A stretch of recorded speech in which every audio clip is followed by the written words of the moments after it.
And they have. The NHS has not yet been overwhelmed like it was in Italy and Spain. So they've done that bit of it. I mean, they're about, my son's hospitals are about 2/3, 3/4 full of intensive care. So they've got a bit of headroom still. So sure. Yeah, so that aspect of it has worked, but who knows when they you can clearly see the day when they started the lockdown. You know, you can see it in the statistics of who's admitted to hospital and who's dying. Very, very clear. Guys, we're going to start in a bit. I can see Isak and the famous Nat Schluter. Oh, hello, Nat. Yeah, one of our more famous imports that we've managed to acquire here in South Africa. And Louis is there, and Johan. And Andre Erasmus, he's running the YouTube channel for us. And Chris has disappeared for a bit. We'll start in a while. Isak, I'm not sure if I mentioned you. I see Isak is there. And let's just give it another few minutes. And also just chat to Gil, if you can maybe just ask Andre if he's okay. I'm guessing he is. Oh, there's Andre. We can ask him directly.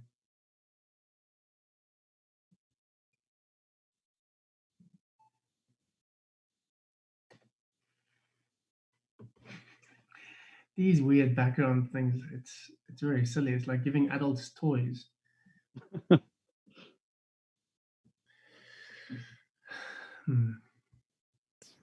Sorry, Jan, I recognize maybe I didn't had myself unmuted, but Andre is ready.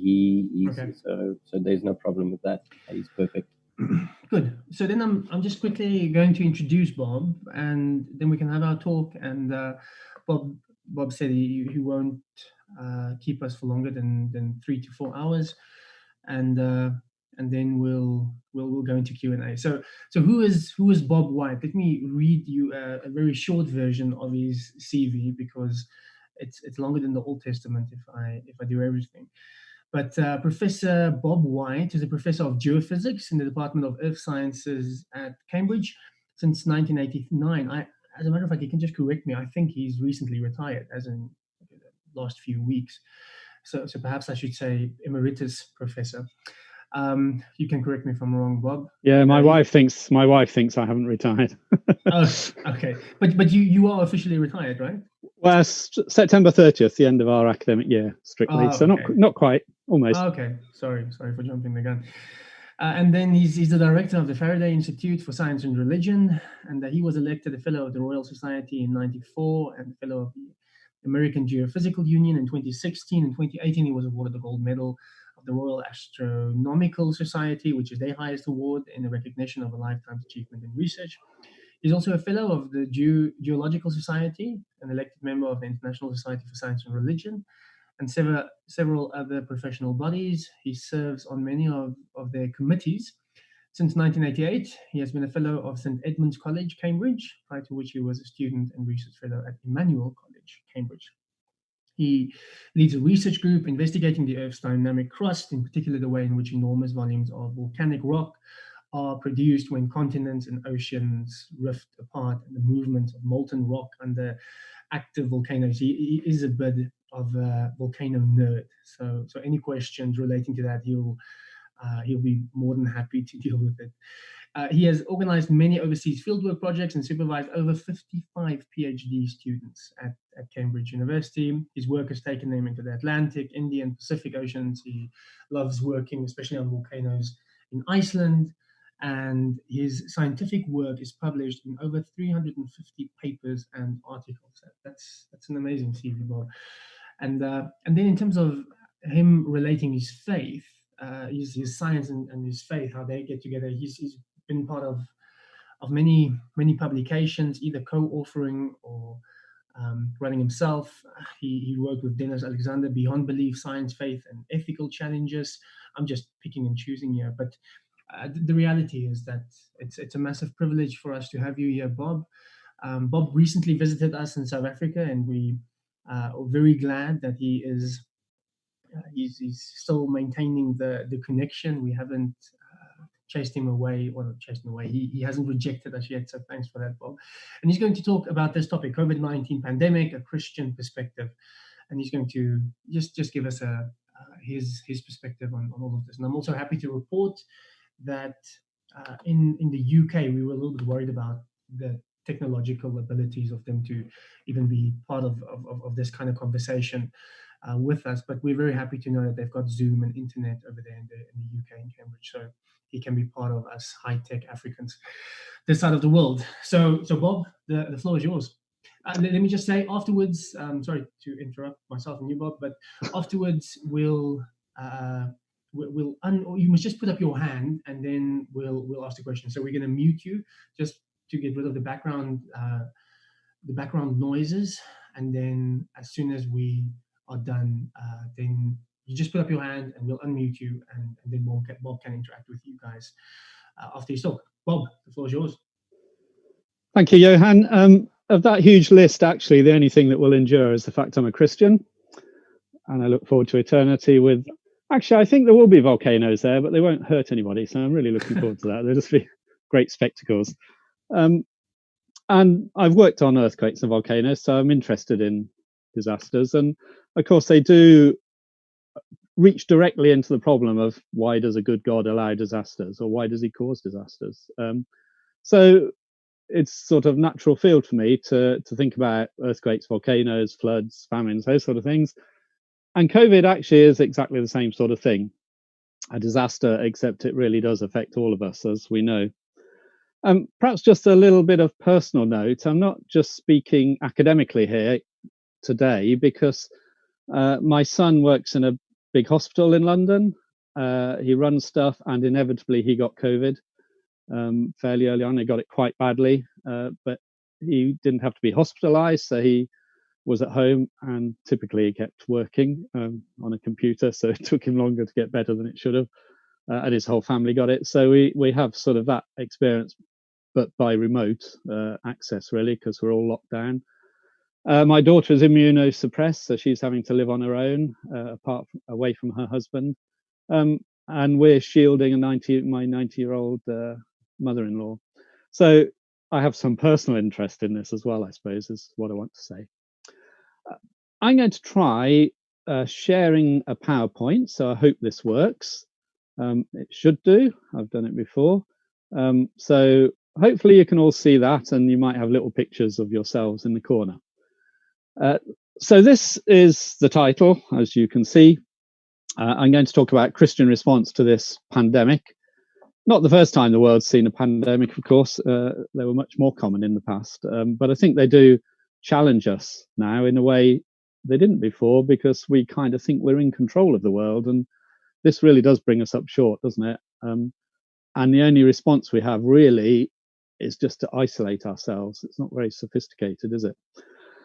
So what I want to do is talk, first of all, a little bit about what viruses are, what COVID-19 is about, then some science and theology, and then some possible Christian responses. And hopefully in the Q&A, we'll come up with some more. So I just want to talk about viruses first. Viruses are actually not living in the sense they can reproduce themselves. They're just little packages of genetic material, DNA or RNA, packaged in a bit of protein, very, very tiny. You can only see them under electron microscopes, which float around until they land in a host, where they then invade cells, and they use the mechanisms of the cells to reproduce. So they can't do it without that. So if we stop them getting in, then they'll die out eventually. And I'll talk about a case where that's happened in a minute. So they need a host. And the only thing that we can do at the moment is to keep a person alive long enough and keep the oxygen level in their blood high enough that we hope their own immune system will kick in and get rid of the problem, get rid of the virus, because we have pretty good immune systems. There's two problems with that. One is they might not be able to do that. Second thing is they might stimulate such a strong immune response that the body starts attacking itself and shutting down other organs. And that's why it's so difficult for the medics to get the balance right between those two. It attacks the lungs primarily, gives you pneumonia. That's why there's so much emphasis on oxygen supply and ventilators and so on. They're not all bad. Viruses can be really useful. some of the really, really nasty bacterial infections we have, we actually we destroy the bacterial infection by using tailored viruses, and that's quite common. And in fact, there are millions of viruses which are very useful. Here's some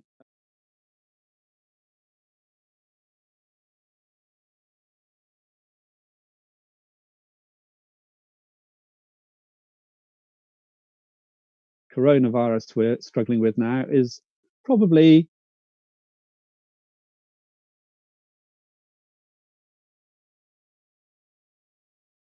that wrong. Viral infections are not that strange to us. People suffered from what came to be called the Spanish flu, although it didn't actually start in Spain, at the end of the First World War, and that's estimated to have killed about 50 million people, more people than were killed in the war itself. And of course, nowadays, these viruses can travel at the speed of a jet aeroplane, and they do, and that's why it spreads around the world so quickly. Other viral infections we know about are Ebola, AIDS, SARS. SARS, which is African, we know exactly by genetic fingerprinting that it came from a particular cave of fruit bats in a particular place.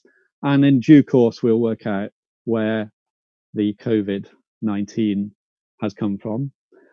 Those are just some in the past, there's many others. But I want to draw attention to one particular one, which is smallpox. Smallpox has been around for millennia. You can see the effects of it in Egyptian mummies from the 3rd century BC. And even as recently as the 20th century, it killed 300 million people. If you got it, it was really bad news. You had a 30% chance, 1 in 3 chance of dying once you got it.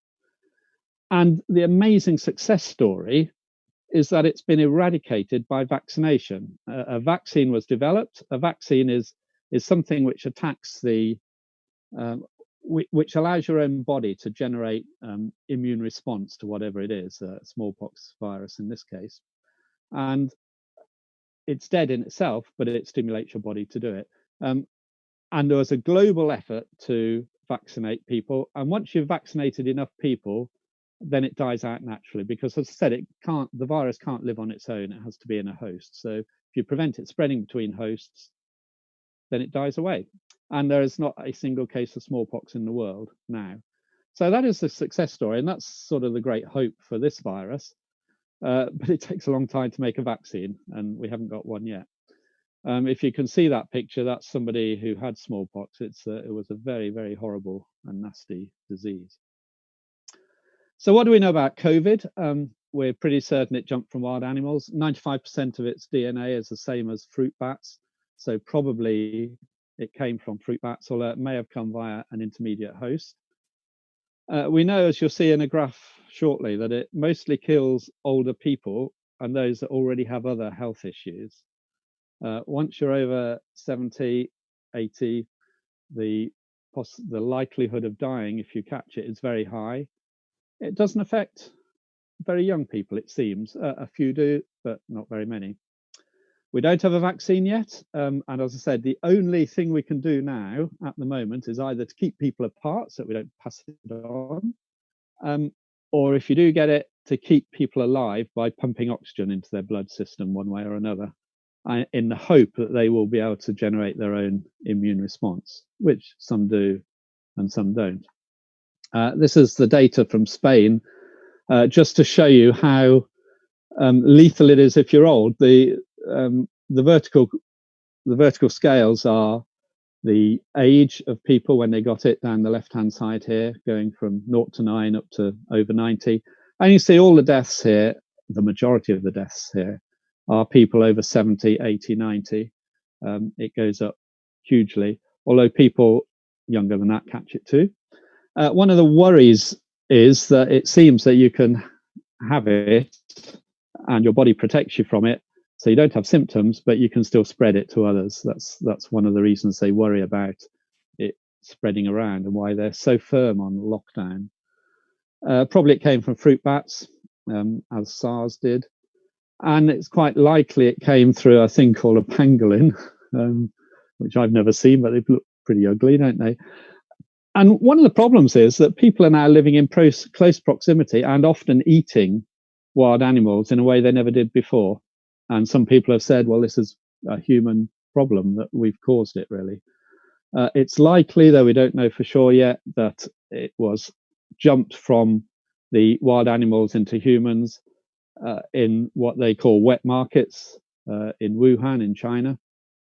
Here's one picture of a wet market, and you can see all different kinds of meat all mixed up, and you can easily see how things can jump from one to the other. And of course, well, you're no stranger to this in Africa, generally speaking. This is a plot which was up to date yesterday of confirmed deaths.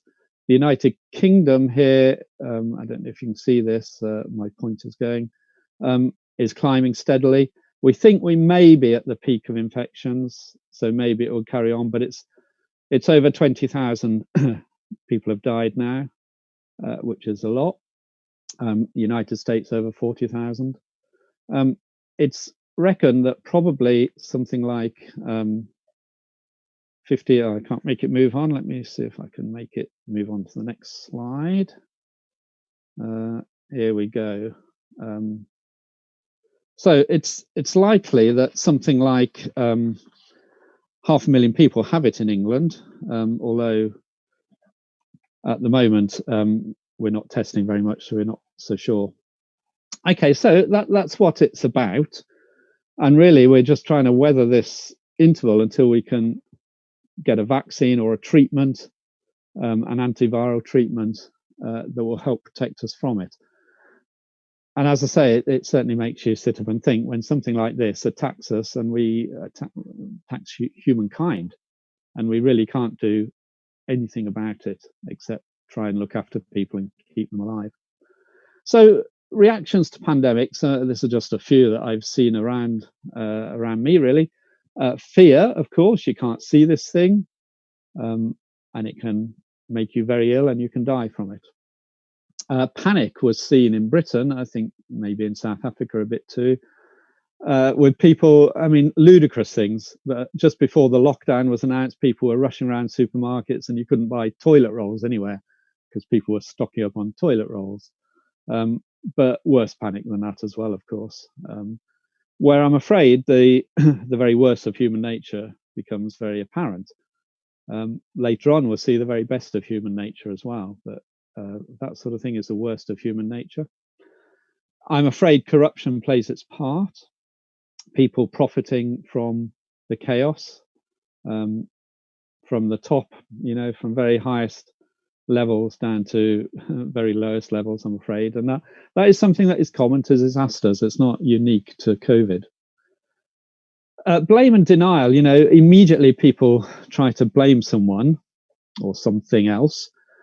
And I think some strands of Christian religion are past masters at this, And again, it happens with every disaster after tsunamis and so on.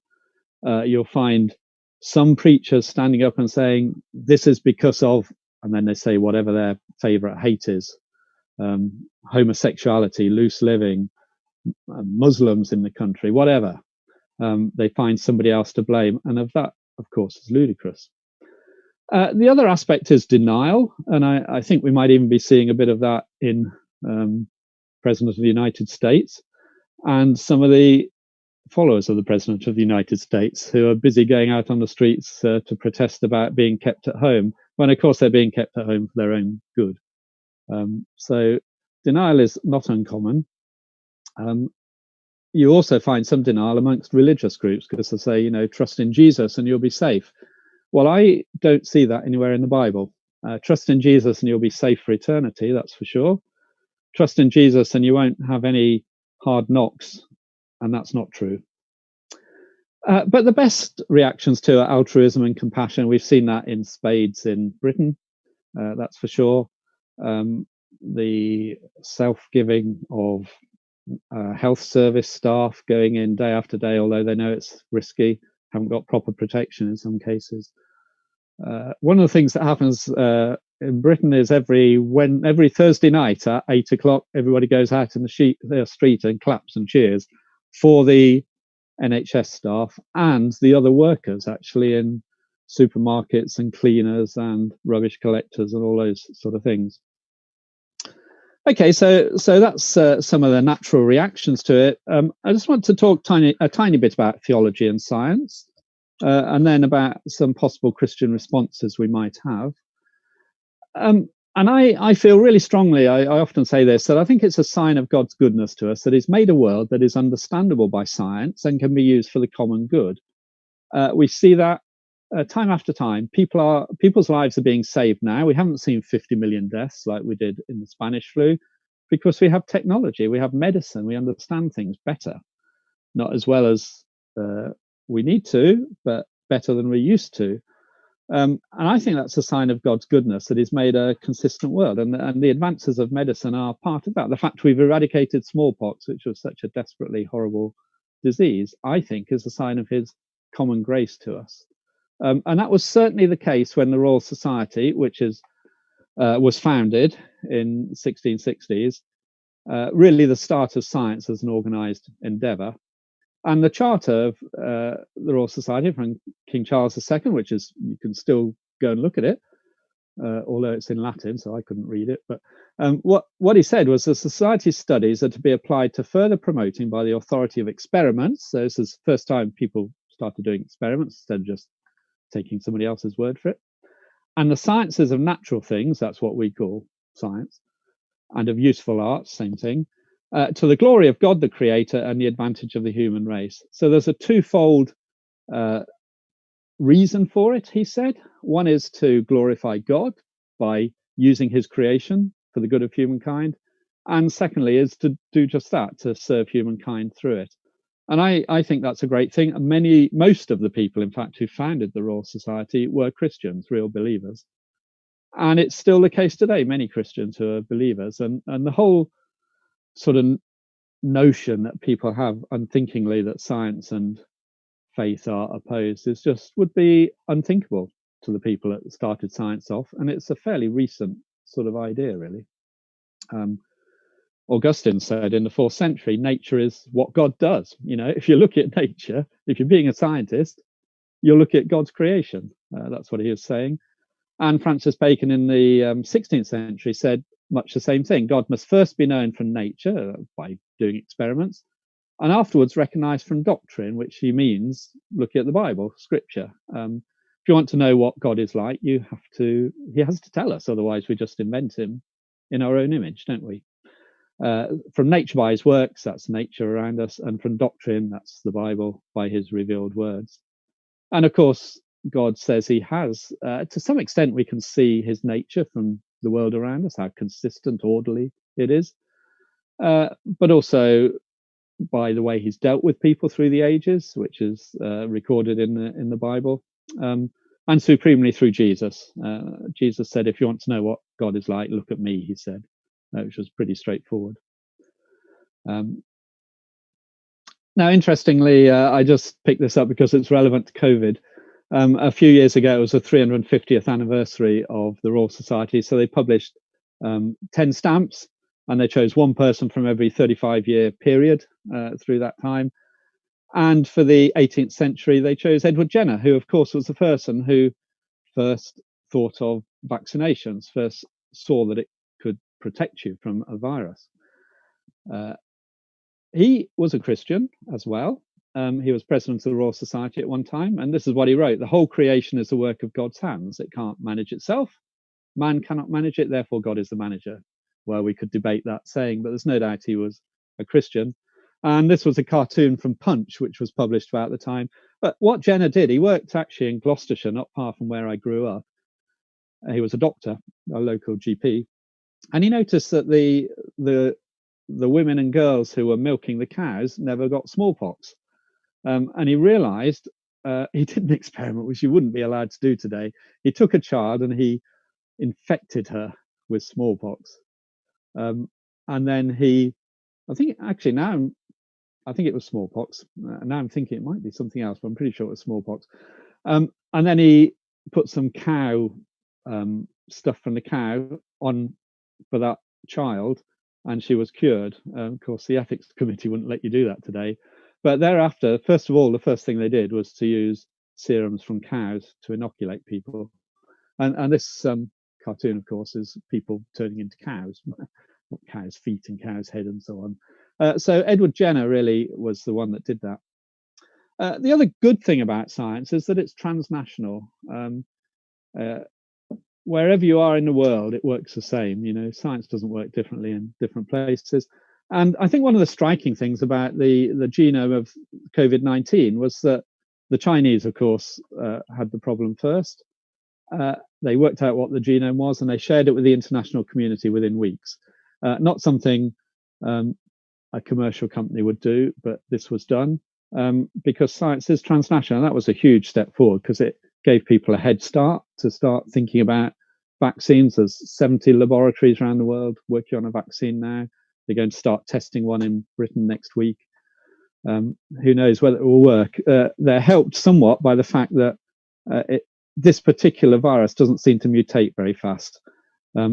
We get seasonal flu every winter, and that does mutate. So every winter we use a flu vaccine that's developed in the southern hemisphere, and we use it in the northern hemisphere, and vice versa, in the hope that it hasn't mutated too much in the meantime. Well, that's some background. What about some possible Christian responses? And there's a number you can think of, and we could talk about more afterwards. Care for the sick and dying has always been a hallmark of Christian work, right from the very beginning of the first millennium. Of course, actions speak louder than words, and that is something that monasteries and so on have always done. Hospices were first run by Christians. Interestingly, there was a pandemic in the 3rd century in the Roman Empire, which killed about a quarter of the people there. There was a chap called Cyprian who was bishop in Alexandria then, and he was urging Christians to stay in Alexandria to help the dying. And they did, and I've got a quote from him later on, which we'll see. And it's often the case that Christians, certainly then, and not so quite commonly today as well, Christians disproportionately died during pandemics because other people would run away while Christians would go to help the dying and the sick in the other direction. Of course, they got ill and died as well, but they saw it as their duty to do it and as serving God by doing it. Luther in the 16th century said much the same thing. There was another big plague. He remained in Wittenberg rather than fleeing from the plague, as everybody else was doing. People were doing terrible things. If there was somebody ill in their house, they threw them out on the street, so in an attempt not to catch it themselves. And it is just a historic fact that revivals of Christianity have often followed such major plagues. It was the case in the Roman Empire in the 3rd century. Who knows whether that might happen this time. Certainly Christians ought to be alert to that, I think. So caring for the sick and dying. One thing disasters do, and I think this COVID is doing it, is too, it makes you think about what's really important in your life, doesn't it? And I think it's doing that to everybody, whether they have people of faith, whether they're people of faith or not. Makes you think about what's important and what's not. I think C.S. Lewis put this, you've probably often heard this quote before, but he put it so well in his little book, The Problem of Pain, that God whispers to us in our pleasures, he speaks in our conscience, but he shouts in our pains. It's his megaphone to rouse a deaf world. And I think that's true. That's been my experience. I don't know if it's yours as well, that a disaster like this and other disasters make you think about what's really important and what you value. The other interesting thing that's happened is we live, don't we, in a very insular environment, secular environment of our world, and it's shown the value of community relationships when we're cut off from them. A lot of the world now, the celebrity culture is me, isn't it? What this is pointing out to us is that when we just have me on our own at home, it's not much fun. And it's shown us how valuable community relationships are. And it's been interesting for me that my research group, I have coffee with them. I did it today, every 11 o'clock every Wednesday. And we join in from one of my students now they've gone home. One's in Finland, one's in Iceland, one's in Israel, one in America, various other places in Britain. And it's great. We get together in a way we wouldn't otherwise. The staff meetings in Faraday, there's 19 of us, and we're all at it. We're all at every staff meeting now, virtually by Zoom. But before that, there'd always be people away. They'd be doing this or that and off somewhere. And now we meet every week. It's amazing that it not only makes us realize the value of relationships, but actually, in some ways, it's making us value them and develop them more than we did before. And of course, exactly what the Apostle Paul said in Philippians, in his letter to the Philippians, don't look out for your own interests, but each of you to the interests of the others. And Christianity, of all religions, is a very relational religion. It's very countercultural, if you like, in that respect, compared to the secular world around us. And it will be interesting to see, after this is all over, whether those community strengths remain, or whether we just go back to the old insular, me first, my country first, etc., that we were in before. Certainly down the street we live in, there's a little WhatsApp group, and we're always, well, not me, actually, my wife's taking all these. There'll always be messages going around, hey, we found there's milk at such and such shop. Do you want us to get some for you? And people are getting them for each other, that sort of thing. So the value of community relationships, which is a deeply Christian thing to be doing. Something else Christians ought to be doing, and it's really hard to do, but it's really important in these circumstances, is having conversations about death. And Christians ought to do that. I mean, that is the whole reason we have the gospel, isn't it? Because we believe there is life after death. There is a long-term future for people. And the gospel is meaningless without that. It's the fact not just that Christ lived and died, but it's the fact that he rose again, which is the power of the gospel. And that's the power we want to tell people. And it is easier when people are dying to have conversations about death. And I think, again, it's something Christians ought to be doing instead of tiptoeing around it and pretending it doesn't happen, which is what so many people do today. It is the central issue in the Christian faith, I think. Again, as Paul said in Philippians, for me to live is Christ, to die is gain. Here's another quote. I said I'd give you a quote from Cyprian. This is something else. There's a great sermon, actually. If you Google it, you'll find it on the web, that he wrote during this plague. And it's really worth reading. It's only take you 10 minutes. But this is what he said from the 4th century there, 3rd century. If you truly believe in God, said Bishop Cyprian, why do you, who are destined to be with Christ and secure in the promise of the Lord, not rejoice that you are called to Christ and be glad that you are free from the devil? Why don't you rejoice you're going to be called home? And that was certainly the motivation that drove many of those people that stayed in Alexandria, helped the dying, although they too often did die. And Jesus made this very clear when some people asked him about some people who died when a tower fell down, and they said, whose fault is it that they died? Were they particularly sinful people, or maybe their parents or their grandparents? And that also is a very common response, isn't it? We kind of have this feeling that we're rather better than other people, and they're suffering because they've done something bad, something a bit naughty, something we wouldn't really have done. And the Bible absolutely has nothing to do with that. And the whole of the book of Job is really addressing that issue. It's not to do with whether we're sinful, though we are sinful. But most of a particular disaster is not a particular response to our sin. And that's what Jesus said. Do you think those who were killed were worse offenders than all the others who lived in Jerusalem? No, I tell you, said Jesus, but unless you repent, you will all likewise perish. So again, Jesus was pointing to the more important point that physical death is not the end.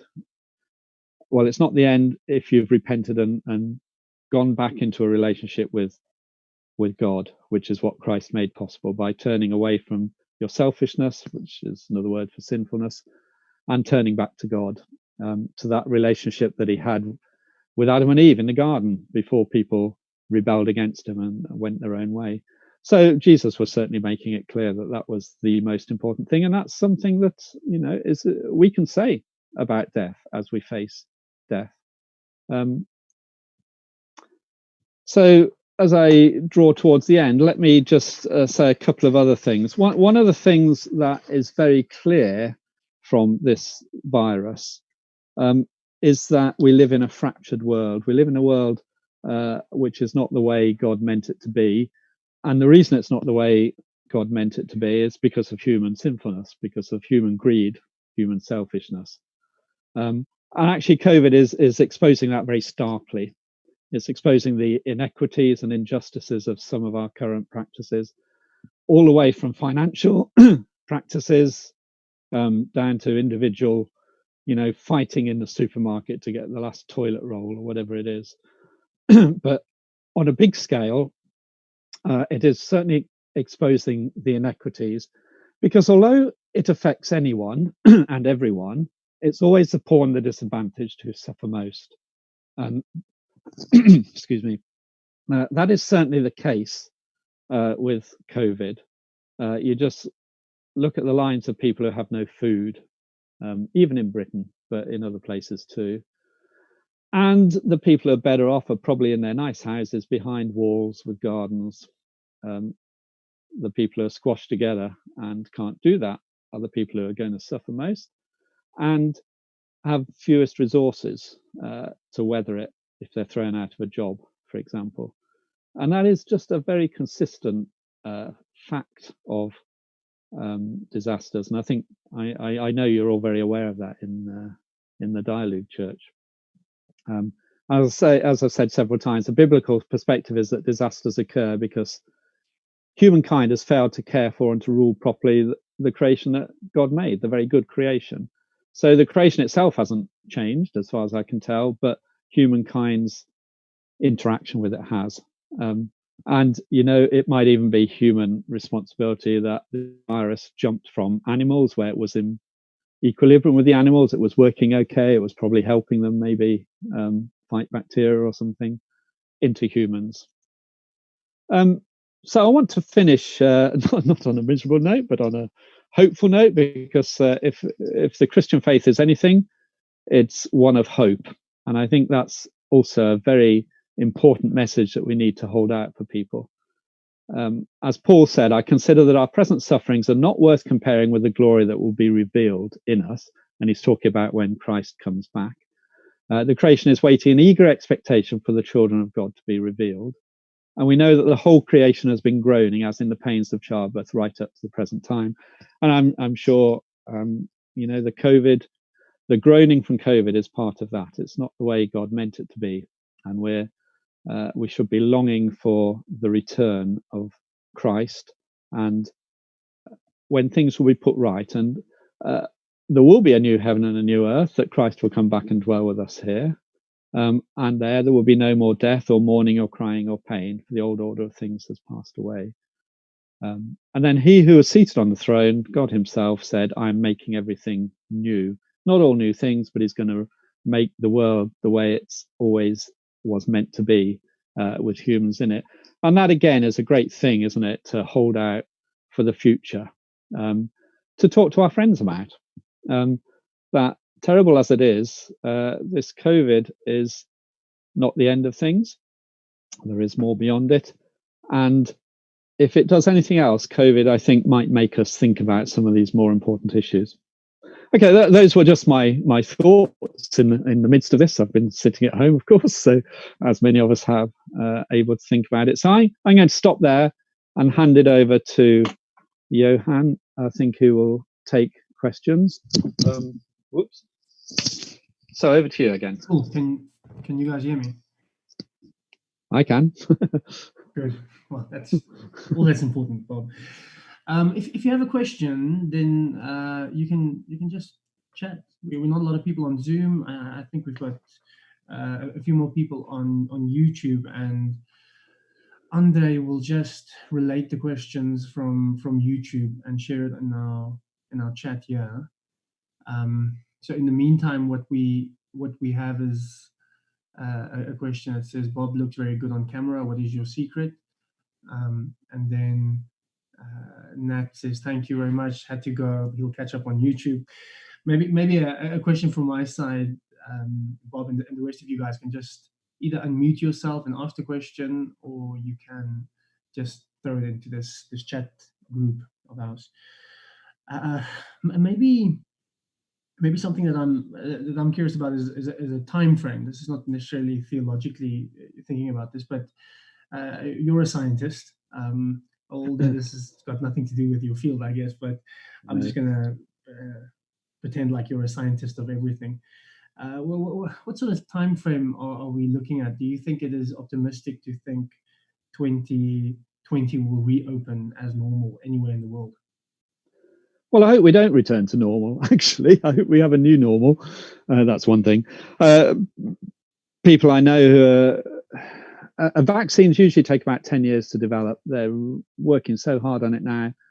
There might be one that can be rolled out widely in 18 months. Sure. So I guess, viral treatments of viruses, well, we know how long it took with AIDS, HIV, took a decade, didn't it? People are trying those drugs, see if they work with with this one, and maybe it will or maybe it won't. But I guess we're in for at least a year of social distancing and being careful about what we do. And the thing we don't know actually is whether, if you've had it, you are immune to it again. There is a horrible possibility that you're actually more vulnerable the next time round because your immune system will go into overdrive, and that's when you hurt your own organs. So we just don't know. It's too new, really. So I don't know either. But sort of psychologically, you ought to be thinking of a year or two, I think, before we're shaking hands again. Maybe a quick. Sorry, Bob. Maybe a quick follow-up. Is just you said that maybe it's not. Maybe I just heard you incorrectly, but maybe it's not a good idea to go back to normal. And you obviously speak a lot about the environment and taking care of the environment, and I've read a few reports that's encouraging amidst all the chaos and the death and the suffering, that we're really giving the planet a break. Do you think maybe there's a lesson to be learned here in terms of how we go forward? Yeah, I think a huge lesson. We're all rather enjoying Zoom meetings. I mean, they aren't a substitute for meeting people really, complete in the flesh. But I think all the conferences and stuff we fly around to, and all the holidays and exotic places. I mean, who really needs them? You just want to see your family half the time and your friends. So yeah, I think it may well change. Not so good for the airlines, but better for the planet. Did you see this week that the price of oil went negative in the USA? Yeah. Yes, yesterday. Amazing. They'll pay you to take the oil off them. It's Bob, bizarre. There's a question I think it's going to add to what I just said. It comes from Johan. He asked, what do you think our new normal will look like, especially with regards to the value we attach to community and our ability as communities move away from the self-isolation mentality of the pre-COVID era. So in other words, there are advantages as you stated, but there are clearly, human needs that's not being catered for. Yeah, I don't know, and I think it's actually something Christian groups should be thinking about, actually, because here we have an opportunity to reset the clock in a way. What are we going to do? Are we just going to go back to our old churches, or are we going to try and meet in places where people find it easier to come in, and which I know the Dialogue Church does. So I think there's a lot of thinking to be done around that. A lot of Christian groups are providing food parcels and stuff, certainly around here. I don't know what's happening in South Africa. And maybe they'll have more drive to do that in the future, and they'll see that as part of their worship of God, which I believe it is. So yeah, you can see lots of opportunities, can't you? If we just go back to dressing up in funny clothes and singing hymns that were written 200 years ago or 100 years ago, I'd be rather sad, actually. Maybe we can do some of that, but not all the time. I mean, South Africa is interesting because it affects old people much worse. I think you have a very young population, don't you, in South Africa, and that's on your side, thankfully. What's not on your side is the crowded townships, I guess, where there's not much sanitation. available.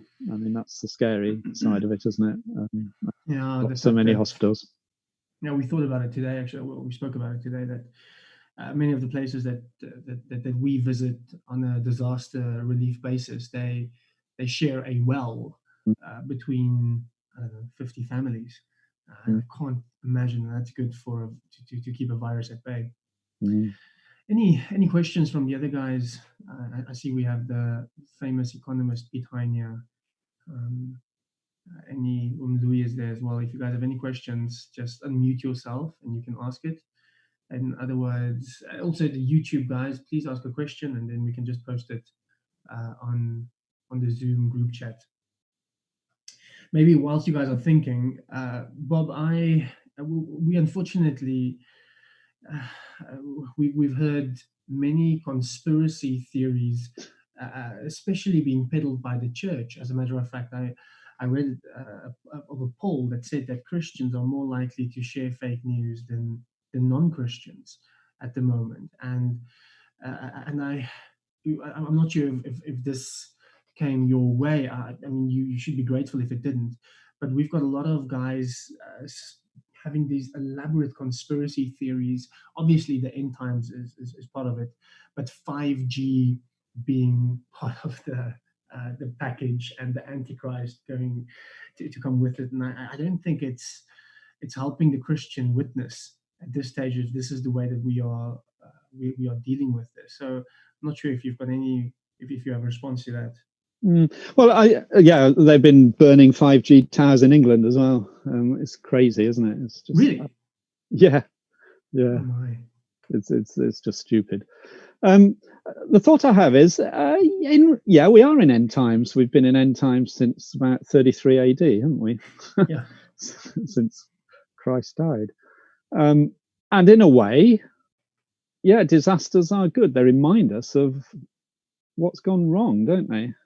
So in a strange way, they're not bad in that respect. I mean, obviously bad because people die and so on. But it is good for us to be reminded, because we've kind of got into the mindset that we're in charge, we can control everything. And this really knocks that back, doesn't it? And it's such, we're back to medieval ages. All we can do is put up the shutters and keep away, keep other people out, keep ourselves away. It is remarkable that that's happened globally, I think. But yeah, it is a wake-up call. The wake-up call that the world is not the way it's meant to be. So I hope we come out of it with a slightly fairer economic system, globalization system.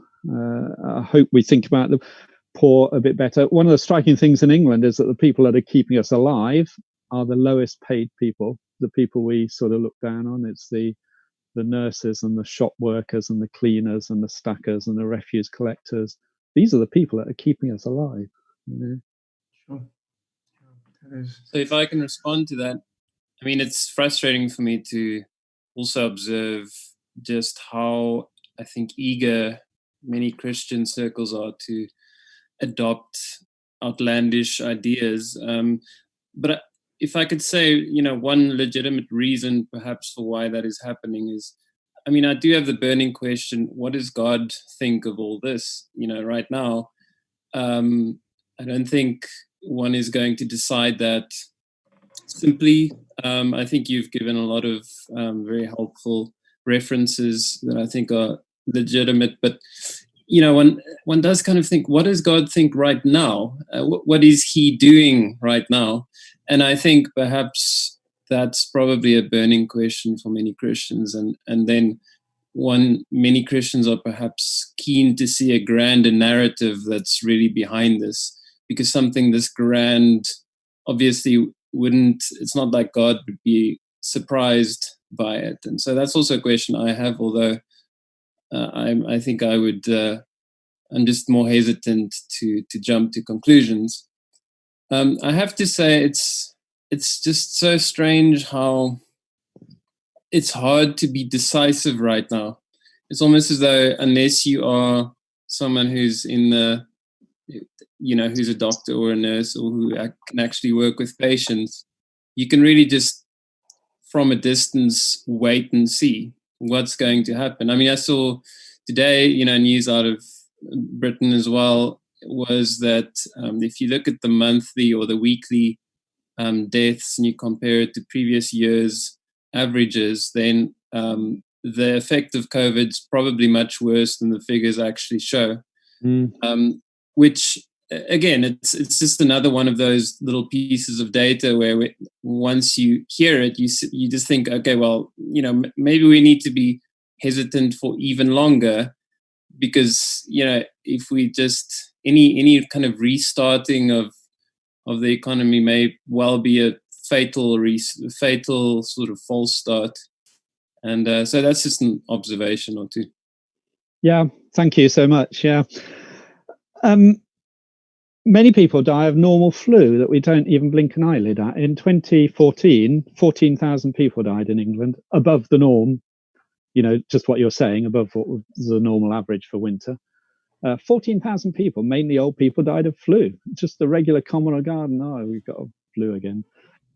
So we're more than that, obviously. I think we're heading for 30,000 in England, but it's not. We didn't blink an eyelid at that. I'm just trying to remember what the statistic is for deaths by car accidents globally. I think it's 3 million a year. It's a huge number, and we don't even think twice about that. Oh yeah, it's just a car, it's another accident, until it affects us, of course. So what's interesting about this is, in a way, it's probably less, fewer people will die than die in car accidents just in the normal course of things. And yet we don't rail against cars because we like our personal individual freedoms. But cars are, they're good for some things. They're pretty bad for the environment and lots of other things. So I think we might have things a little bit out of perspective, actually. And that's the interesting thing, that actually COVID is making the entire global population think about some of these issues. What is God doing? I don't know. Except that, as I said, it has been the case with pandemics in the past that some kind of revival or strengthening of the Christian church has followed, actually. And often it's followed, so historians tell me, because people saw what Christians did during the pandemic. That was the case in Cyprian's time. I mean, the plague's called the Cyprian plague now just because he commentated on it. I mean, obviously it wasn't his plague. It was a Roman plague, you would have thought, but it's not called nice the Cyprian when a plague plague. is named after you, is it? Well, I don't know. In this case, it was. Because the plague before that was the plague of Galen, and he was this famous pagan physician who apparently was this brilliant. Medical historians use him to make sense of what happened in the ancient world. But when it came to the plague of Galen, he wrote very little about it because he was hiding somewhere in his villa. Was he? So, yeah. Bob, so something that I've mentioned, you might have heard of that book by Rodney Stark, The Rise of Christianity, and he talks a lot about epidemics, and he claims that this is, as a matter of fact, how Christianity exploded in the Roman Empire and became dominant because of their response to epidemics. At least that as well. Yeah, I've read that too. Or heard that. Yeah, and he makes two claims, but only in passing, though. He doesn't expand on it. So the one was the Christian response to pandemics really had a positive effect on, people saw it, and that witness was strong enough to invite them into that household of faith. But the other thing was that their theology offered so much more than pagan theology. It was just more appealing. It was more robust in handling a crisis like this. I'm curious. I mean, obviously you touched on many of this topics in your talk, but what do you think it is in Christian theology that equips us better to deal with death and the pandemic and disaster? Well, because death leads to life, and that's part of the Christian faith, isn't it? That actually physical death is not the end. But just to step back a bit, I've been doing research with somebody called Roger Abbott, who was also in Africa a few weeks ago. So glad we came before this happened. And he was he's done research in Haiti, where it was terrible earthquake which killed 230,000 people needlessly. It shouldn't have, but it's because they were poor and there was corruption and so on. But anyway, he was interviewing people who were Christian or not Christian. And it turned out that the people that were most resilient were people who had a faith before the earthquake, were particularly Christians there, because that's the dominant faith. And it's really interesting the reason why. The reason why is not because they had some huge theological answer to it. They didn't know any more than the rest of us know why it happened. But they had a trust in a God who was sovereign. And they literally would say to him things like, I don't know why this happened. I don't know why I lost my wife when the house fell down and I survived. But I know God has a plan and he's sovereign. And that actually went forward and gave them resilience to move on. And, there's an outburst of prayer and praise, actually, in meetings every night, immediately after the earthquake, when there was still rubble all around them, and bodies in the rubble as well.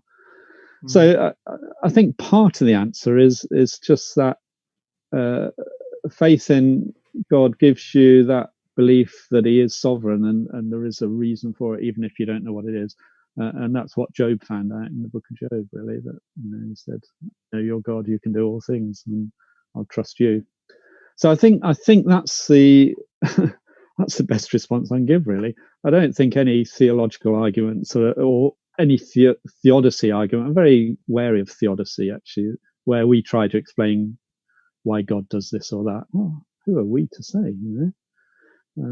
Isaiah said, "Does the pot say to the potter, you made me for this reason?" Well, of course not. The potter knows why he made it, but the pot doesn't.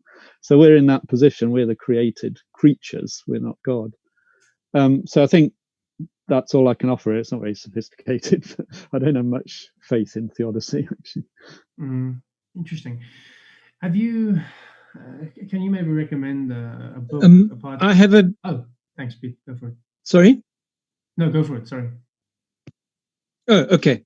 I have one non-mainstream thought, and that is a pandemic. Or we get a vaccine in time, but if we don't, then the only way for a pandemic to die out is that enough people get it.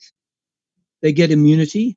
Apparently, between 60 and 80% must get immunity before it dies down. Yeah. So everybody will going to get it in the coming year and a half. And there's no way that we can sit, keep choking off the economy for a year and a half. The reason to flatten the curve in first world countries is to give the medical facilities enough chance to prepare, to expand, and then deal with the illnesses. But I'm not sure the extent to which that is on the card for us in Africa. What is perhaps there is a case for giving the economy a chance again, because 70-80% of people need to get it before we can people can get immunity and we can beat the whole thing. So I'm sometimes toying with the idea, plus also because the shutdown is particularly damaging for poor people, like all the informal traders, and we just, we're condemning these people. And I'm worried that if we go on too long, we'll have food riots, and then the security forces will start shooting, and, you get scenes like that. Mm-hmm. Is there not a case, perhaps, of just letting the economy give it a chance again, let people get immunity, because we're going to get it in any case. Yeah. And plus, we don't have the resources to prepare our medical facilities as they can in the first world. I don't know. It's thoughts that I toy with. Yeah. No, I think you're exactly right. And the same thoughts were with our government. The English government was very late in putting a lockdown on. You were much faster in South Africa. And they had this idea of herd immunity, which is what they call it, that if enough people get it, it will just stop spreading. And then they realized that wasn't going to work. So they put lockdown on. I think it'll be really interesting because different countries are all doing it in different ways. It'll be very interesting to look back on this in an academic sense in a few years' time and see, well, which ones worked, which ones cost lives and which ones didn't. But you're quite right that, it's costing lives anyway, even if you're locked down, because people need food to eat and so on. I don't know what the answer is in South Africa. As I say, you might be better off because it's a hotter country, which helps. If people can get outdoors, that's probably better because it helps your immune system. And you're a younger population, which helps because you're less likely to die from it. Maybe there's a case for shielding the older people and letting the younger people get on with the economy, or something of that ilk. I mean, there may be. And I think this is what the sort of ideas they're toying with. They're toying with opening schools and so on, and allowing younger people to get out in the economy while older people stay at home. But of course, we're I mean, you'd know the economy better than us. We're just pouring money into paying people their wages while they're not working and such like. I think we're spending pretty well a year's GDP on it, so we'll just have huge debts, which I guess you're not doing in quite the same way. But yeah, I think we need these guys need to be creative. I'm glad I don't have to make the decisions, because you don't know the outcome until you've done the experiment, do you? That's the trouble. At least you're behind the curve a bit, aren't you? Other countries are ahead of you, so maybe you'll be able to see what other countries do and modify what you do accordingly, possibly. Yeah, the line that's very popular at the moment of people trying to maybe just respond to the continued lockdown is to say that it's one thing to save lives, but it's another thing to save livelihoods, and that might sound silly in a place like the United States, where I mean, or Europe for that matter, where you guys really can offer people some sort of, what's the word, staple salary that can keep them going. But in yeah, Africa, a living salary at least. Yeah. But in Africa, it's problematic, and we don't have the cash for that. Yeah. Bob, thanks so much. Before I let you go, I read another interesting article from a guy that you guys at the Faraday Institute like to quote. He's a theologian, N.T. Wright. Oh yeah. And he wrote that article that appeared in Time saying that Christianity offers no answers to the coronavirus. Oh, did he? Yeah. And I saw the evangelicals in the United States were not very chuffed with him. So he's famous for his book Surprised by Hope, and they responded by saying surprised by despair, because how dare you say Christianity has no answers to it? And in the article he just says that look, people are trying to tell you exactly why this is happening, and some of it are better attempts than others. But the fact of the matter is we don't know. But Christianity has a rich history of people not knowing. And he says we just need to reclaim the biblical discipline of lament. And perhaps that's what we need in coronavirus. We don't need explanations. We just need people shaking their fists at heaven and praying. It's a form of prayer. Yeah. No, you're right. I meant to say something about lament, and that's quite a proper thing to. It's quite a proper attitude. We should have lament that the world is the way it is, that it's this way because of humans, basically. Yeah. I guess that's what he was getting at. I'm just reading his book on Paul. He's just got a great big thick book, which is really interesting. Well, I guess you have the time to do it. Well, exactly, yes. Maybe, it's like this thick. Well, before I let you go, so we do have time to read now. You're a smart guy. You read a few books a day. Maybe you can make some recommendations. Something that's maybe relates. I mean, you guys do a lot of work on natural disasters, trying to make sense of it. Although you steer clear of the theodicy. Do you have any literature that you can recommend? Oh gosh, well, there's a book I wrote, of course, on disasters, which you know about. Well, maybe do some shameless self-marketing there. Just give us more details about it. I can do some shameless stuff, because when I give this talk, I sometimes show this as well. I think it's the next slide. Yeah, there you go. Oh, who is to blame? There you go. There we go. It's got famines in it, but not pandemics. Incidentally, famines is something people think might follow from this particular pandemic, actually, as well. And well, you mentioned it yourself in in the townships maybe haven't got. And this book is available on Amazon. Yes, it is. It's a Lion book. Yeah. It's available on our website, but that's not much help because we're not allowed in the office. That's where the stocks are. Yeah. And, did you guys on the Faraday Institute website? Have you guys written about this? Something that we can maybe share? Well, I've written a chapter with Lion, but they're being picky about copyright at the moment. So, which is going to be in a book which is coming out in November about various disasters. A chapter on Ebola by Linda Mabula is one of the main medics that worked on it. So I think if we're trying to get them to release this chapter into the open access so that we can circulate it, which I hope they will. If they don't, well, I can send it to you for private circulation. And we might write something else instead and find somewhere else we can put it. Yeah, I think there are things to be said. It's pretty early in the days, and lots of people are saying things, but yeah, I think there are things we can say about it. Yeah. Well, I can encourage the guys listening here and on YouTube and watching this later. Do yourself a favor, go to the Faraday Institute website, and there you'll be able to find quite a bit of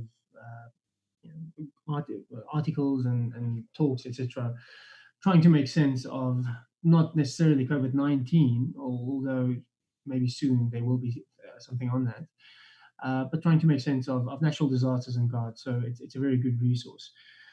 Bob, thank you so much for giving us your time. We know that you're very pressed for time at the moment. Absolutely, yeah. I can't go anywhere. It's really nice to come. I've been telling people I'm going to Pretoria this afternoon. It's our home group in an hour. Yeah. And I said, I'm in Pretoria, but I should get back in time for home group. All right, well, we'll let you back to home group, and greetings from Pretoria to them. Maybe, Bob, you can just close with a prayer if you don't mind. Yeah, I'd love to do that. Yeah, well, let's pray. Father, we thank you that you are sovereign, that nothing takes you by surprise. Thank you that this COVID doesn't either. And we do pray for our leaders who are making decisions that affect so many people's lives, that they'll be wise decisions and not driven by selfish motives. We pray for our medics and social workers and shopkeepers and all the other people who are serving us through this disaster and helping us to cope with it. And we thank you that you've given us a world that we can understand at some level. And we do pray for all those people working so hard to find ways to overcome this particular virus through vaccination or treatments or new ways of keeping people alive. And we do pray that in your mercy you'll give them success in those and that they'll be unselfish in sharing that technology. But most of all, Father, we thank you for your son, Jesus. Thank you that he's come so that death in the fullness of time will be a thing of the past. And we do pray that you'll give us that mindset of the Apostle Paul, that to live is Christ and to die is gain, that we win both ways and that we can serve you in this world. Pray that you'll make us good servants of yours, good pastor shepherds in the way you'd want us to be, and that we do that for your glory. Amen. Thank you, Bob. God bless. Thank you. Have a good evening. You too. You all have braais at home, I presume. Yeah, pangolins and fruit bats. It's delicious. Yeah, I can't recommend that though. Sorry. Bye. Thanks, Bob.